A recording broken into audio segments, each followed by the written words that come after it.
Hello and welcome again. As a way of introduction, I am John Bosco. Feel free to call me JB, as my friends do call me. That's so awesome. If this is the first time you're visiting me, thank you so much for running into my channel. Perhaps your friend recommended it to me, or maybe through Google search, whatever way that you came across to me. I'm more than happy to have you. Um, if you're a returning subscriber, thank you for always trusting me and for always coming back to me. I am more than happy to help within my capacity as a Scrum Master and just to make sure that we are scrumming together and making sure that we are helping to deliver value at an incremental level. In this platform, it's mostly for Scrum and Agile in general. If you are looking for an opportunity to enroll in a Scrum class, I would recommend ineedscrummaster.com, www.ineedscrummaster.com.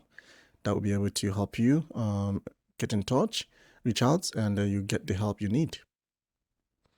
I would also encourage you to also click the subscribe button, like and share, and let me know what your thoughts are on this content and also in the previous ones I've made.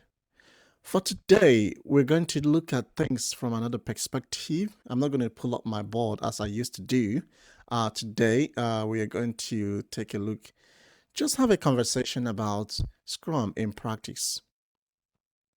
I have listened to a lot of Scrum Masters. I have also, during the time I've had some conversation with some of my students, some of the things I've been coming closely, or some things that have been coming like on a continual basis, is how to make your team to like you as a Scrum Master. I have seen and have heard excellent Scrum Masters being fired because they couldn't establish that relationships between the team, departments, and the company in general. It's not just about having the technical expertise, and at the same time, one needs to build that relationships in order to flourish and perform optimally. And it's not just only in Scrum or Agile, but also in other profession, right?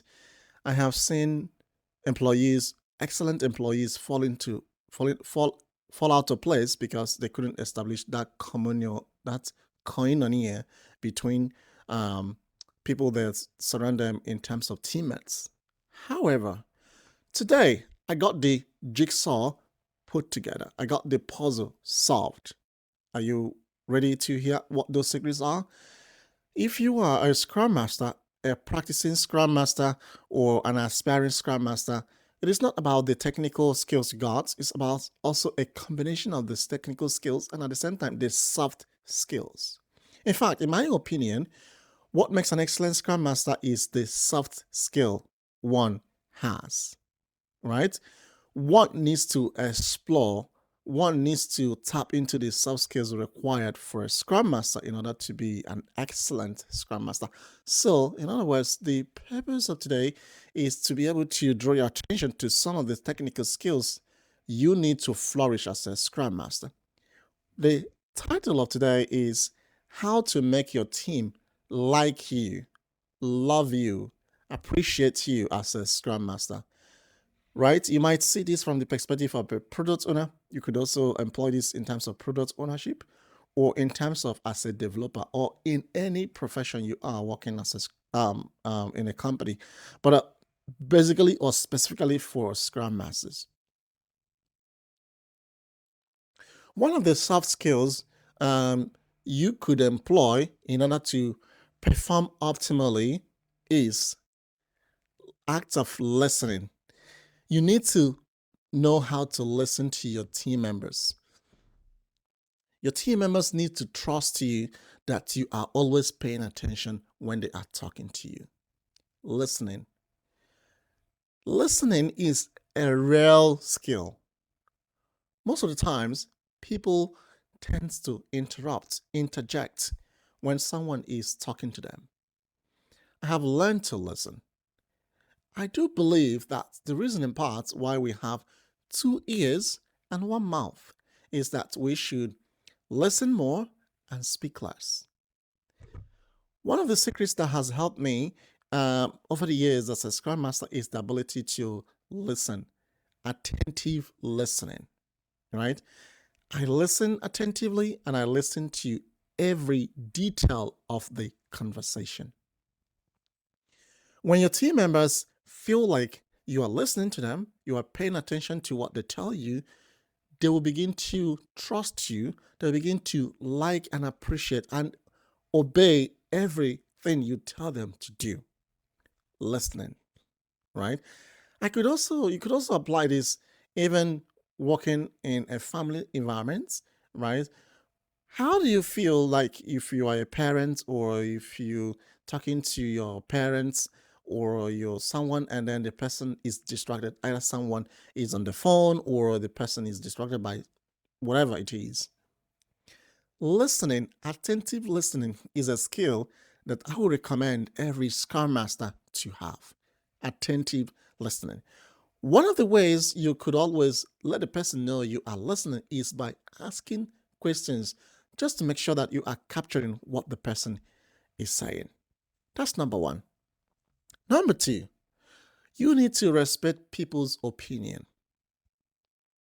Everybody, we all have our individual beliefs.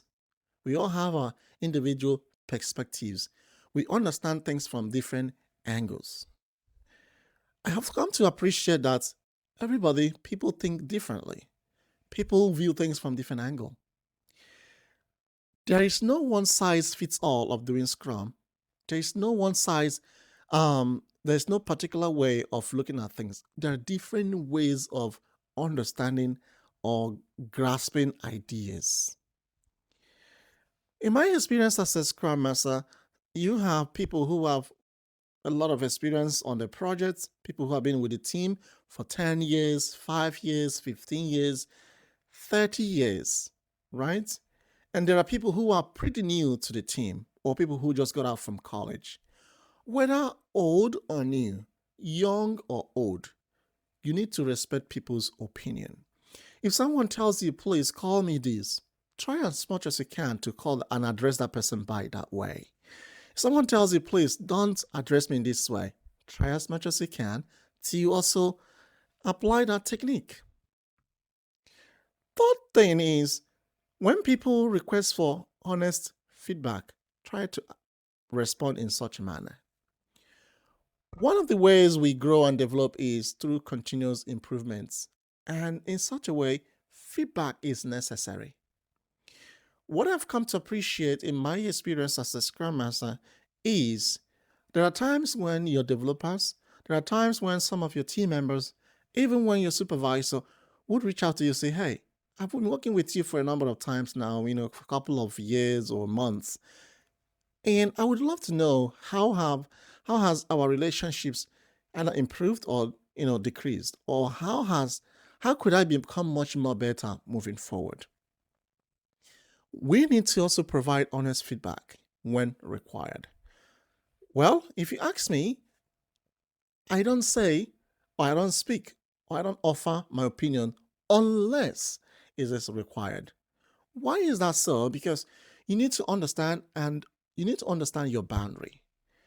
No matter the environment you are, no matter the kind of project you are, no matter your position, we all have our boundaries, right? Executive level, team level, portfolio level, no matter the level you are, people need to understand that we all have our individual boundaries. The fourth is try to celebrate every inch of this team's success. Appreciate people, appreciate team members, or team as a whole when you have accomplished something. Appreciation. I don't think every human being understands the language of appreciation. Well done, guys. Well done, everybody. That's a wonderful presentation, Jack. Oh, what a lovely feedback phenomena. People wants to feel recognized. Team members needs to feel valued, right? So celebrate those successes, right? Let people know that they are tiny, tiny little efforts that they put into projects are recognized, right? Nobody, I would say, Psychologically, everybody wants to be identified. People needs to be given credit to, right? So try, if you're a Scrum Master and you've been working with your team members or someone has been able to help resolve an issue. One of the ways to help, cement that kind of attitude or behavior is to appreciate, right? People needs to be given a tap at their back when they accomplish whether little or big success. It doesn't matter whether big or small. What matters is the ability to recognize and appreciate them. That's good. The final points I wanted to highlight today is, as a Scrum Master, you need to save your team members time. There are a number of reasons why developers don't finish up their commitments each iteration or each sprint. One of the ways, or one of the things I've discovered over the years, is that most of the time developers attend operational meetings that do not add value to the sprint, right? Sometimes people need more time to do the actual development work. We understand that we have the Scrum ceremonies, the daily stand-up, sprint planning, sprint review, retrospective, and sprint planning. All of these ceremonies requires team participation. Every team can adopt Scrum in a way that makes them to perform optimally. My point is, if you are scheduling a meeting or an event, let's say the sprint review, you could schedule a meeting for, like, say, an hour, 30 minutes, and at the end, you were able to help the presentation or whatever review or demo happened within a space of 45 minutes, right? You are giving people back some amount of time. They would appreciate you for, making things easier for them. If your developers are struggling on how to manage their time in order to continue doing the development work, one of the ways you can help them is to also cut off some operational meetings or be able to limit some of the ceremonies.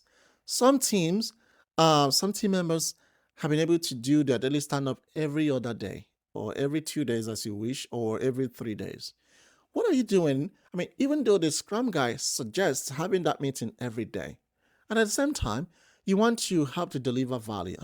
The end purpose of the Scrum guide is to help to bring value. Whatever the team is doing that doesn't help to bring value, I think it is pertinent for you as a Scrum Master or as an Agile coach to help eliminate that and look for a way to bring value. All right? So one is you need to listen, attentive listening as a Scrum Master. Second is respect. Respect people no matter their age, no matter the level of experience. Thirdly is provide honest feedback when required. Fourthly is celebrate. Team members appreciate people when they do or when there is an accomplishment. And the fifth point is try as much as you can to figure out how the team members spend time and what is it that distracts them from doing the development work, and then help them to save time. If you can employ these techniques, believe me, your team members will like you.